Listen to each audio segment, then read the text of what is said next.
Bakı-Quba yolunda ölümlə nəticələnən ağır yol nəqliyyat hadisəsi baş verib. Hadisə yolun Sumqayıt şəhərinin Hacı Zeynalabdin qəsəbə ərazisindən keçən hissəsində qeydə alınıb.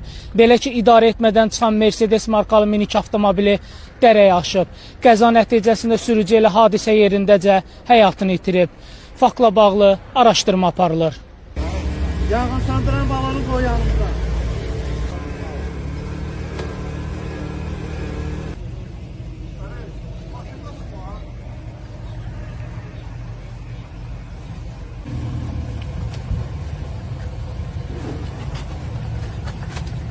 Sizden bu ya.